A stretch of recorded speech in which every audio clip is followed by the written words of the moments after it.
There was a day that I became wealthy. I'll tell you the day, I know that day I was rich. I was broke, I was pissed, I was angry at everybody else but who? Myself. I had a friend that I loaned money to when I had barely enough and I knew he needed it, and I gave him $1,200, and I'm here not able to eat. I'm down to like $25, $26, and I'm saying to him, calling him, and he's not returning my call, and I just need some money, and he's ignoring me. I didn't ignore him then, so I'm pissed, I'm frustrated. In the midst of all this, I'm also pragmatic. I got 25 and change, call it $26. What the hell am I gonna do? I don't have any plans for economics. I got overhead that's crazy. I'm living in this little tiny apartment, 400 square feet in Venice, California. So I thought, okay, when I was totally broke early on, when I was 17, I used to save my money up and go to the smorgasbord and load up for Christmas, load up for the week.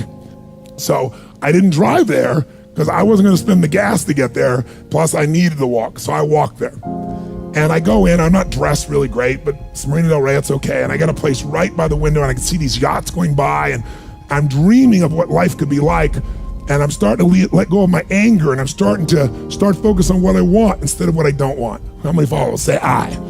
And that shifted me just a bit. And now I'm eating, which shifted me a lot. And I got this giant plate stacked up, and I don't know what the amount was. It was like, whatever it was, $6.95, $7.95, right? So I'm gonna do this, I could probably do this 3 or 4 times, right? Somewhere in that range. As I'm finishing my meal, this little boy comes in, dressed in a little suit. And I honestly don't know how old he'd be, probably in the 3rd grade, so maybe 8 years old, 9 years old, something like that.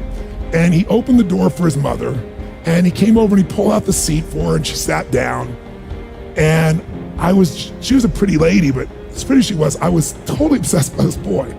He had presence at 7 or 8 years old. And it moved me.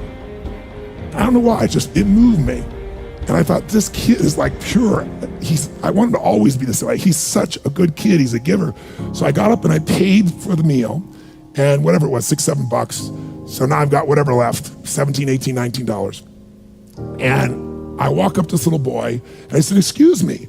And I said, I just want to acknowledge you for being such an extraordinary gentleman. I said, I saw the way you treated your lady, how you opened the door, how you pulled the chair out.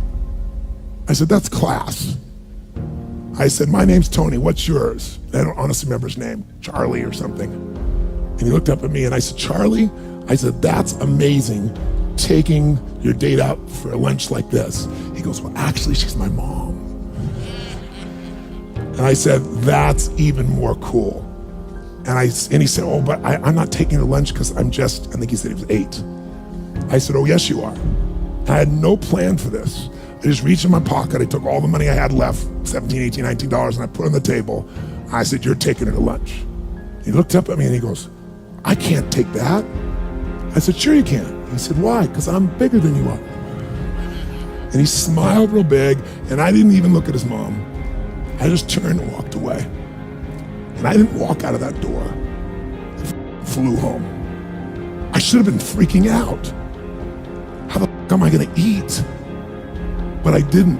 I flew because something inside of me had finally got past scarcity. I finally realized there's something inside of us more than our limits, especially around this thing called money that I had let terrorize me. And I got home, and the mailman came that day, and I had no idea I was gonna have my next meal. And a letter comes, and it's from the guy I loaned the money to. Handwritten note saying, I've been avoiding you, it's wrong, I'm so sorry, you were there when I needed you. Here's what I owe you plus a little bit more. And the $1,200 was there, plus another $100 for the time that I had to take care of it. And for me, $1,300, that was enough to run my show for a month or 2. And I cried, and then I decided, what does this mean? And I thought, this means that whenever you give, it's always gonna come back, so you don't have to ever think about that again.